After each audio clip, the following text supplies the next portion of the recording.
ചിരട്ട നോക്കാം. ചിരട്ടയുടെ കരി നല്ലൊരു അബ്സോർബൻ്റാണ്. ഏത് അണുക്കളെയും നശിപ്പിക്കുമെന്നാണ് പറയുന്നത്. ഇതിൻ്റെ കരി റേഡിയേഷനും തടുക്കാൻ, സൂര്യഗ്രഹണത്തിനും ചന്ദ്രഗ്രഹണ സമയത്തൊക്കെ പണ്ടുള്ള ഒരു ഇത് കരിയൊക്കെ എടുത്ത് അവിടെ ഇവിടെയൊക്കെ വെച്ചിരുന്നു. ആഹാരത്തിൻ്റെയൊക്കെ പുറത്തും ധാന്യങ്ങളുടെയൊക്കെ പുറത്തുമൊക്കെ ചിരട്ടക്കരി വെച്ചിരുന്നു. കുഴൽക്കിണറിലെ വെള്ളം ശുദ്ധീകരിക്കാൻ ചിരട്ടക്കരി ഉപയോഗിക്കുന്നുണ്ടെന്നാണ് തോന്നുന്നത്. ജലശുദ്ധീകരണത്തിന് ഒരു തുണിക്കകത്ത് ഇതിൻ്റെ കരി കെട്ടി വെള്ളത്തിനകത്ത് ഇട്ടേക്കും. പക്ഷേ ഇതിന് കാർബൺ ആ വെള്ളത്തിനകത്തോട്ടേക്ക് ചേരണ്ട. അതിനായി തുണി കെട്ടിയിട്ടേക്കുന്നത്. പിന്നെ ഡെഡ് ബോഡി കത്തിക്കാനും ഒക്കെ ചിരട്ട കൊണ്ടുപോകുന്നുണ്ടെന്ന് തോന്നുന്നു. കൺമഷി ഉണ്ടാക്കാമെന്നും തോന്നുന്നു. കൺമഷിയെക്കുറിച്ച് എനിക്കറിയത്തില്ല. അപ്പോൾ ഇതുപോലെ കരിയെന്ന് പറയുന്നത് എപ്പോഴും കാർബണാണ്. പക്ഷേ നമുക്ക് ഉപയോഗിക്കാവുന്ന ഏറ്റവും നല്ല ഒരു സാധനമാണ് കാർബൺ. അതുപോലെ ഇതിൻ്റെ ചിരട്ടയിട്ട് വെള്ളവും കുടിക്കുന്നുണ്ട് ആൾക്കാർ. ഇപ്പോൾ ചിരട്ടയ്ക്ക് ഭയങ്കര ഡിമാൻഡാണ്.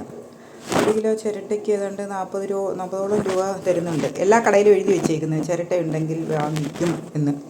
അപ്പോൾ ചിരട്ടയ്ക്ക് എന്തോ പ്രത്യേകതയില്ലേ?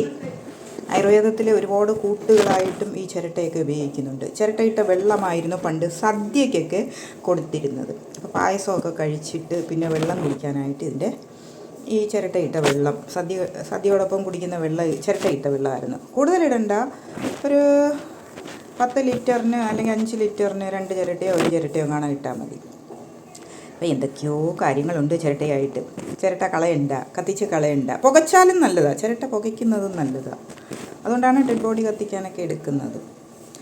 ഇത് കൽപ്പവൃക്ഷത്തിൻ്റെ ഒരു ഭാഗമാണ്. കൽപ്പവൃക്ഷത്തിൻ്റെ എല്ലാ ഭാഗവും മനുഷ്യന് ഉപയോഗിക്കാം. അതുകൊണ്ടാണ് അതിനെ കൽപ്പവൃക്ഷം എന്ന് പറയുന്നത്. അപ്പോൾ ചിരട്ട ആരും കളയല്ലേ. വേണമെങ്കിൽ നിങ്ങൾക്ക് അധികം ഉള്ളതൊക്കെ കൊടുക്കൂ. 35-40 രൂപയൊക്കെ കിട്ടും കിലോയ്ക്ക്. വേണ്ട ചിരട്ടത്തവി, കൊച്ചു ചിരട്ടത്തവി നോക്കിയെടുത്താൽ ചോറൊക്കെ എടുക്കാം, കറിയൊക്കെ എടുക്കാം, എന്താ വേണമെങ്കിലും എടുക്കാം. കേട്ടോ, പണ്ട് ഇതെല്ലാം ആയിരുന്നു എല്ലാവരും ഉപയോഗിച്ചുകൊണ്ടിരുന്നത്. ഇപ്പോൾ ഇതെല്ലാം പൊങ്കാലയ്ക്കായിട്ട് മാറിയിട്ടുണ്ട്, പൊങ്കാലയ്ക്കൊക്കെ. അപ്പോൾ ഇതൊക്കെ വീണ്ടും വേണമെങ്കിൽ ഉപയോഗിക്കുക. കൊള്ളാം അല്ലേ? വേണ്ട ഉപ്പെടുക്കാൻ, ഉപ്പ് മരവിയാണിത്, പഴയത്.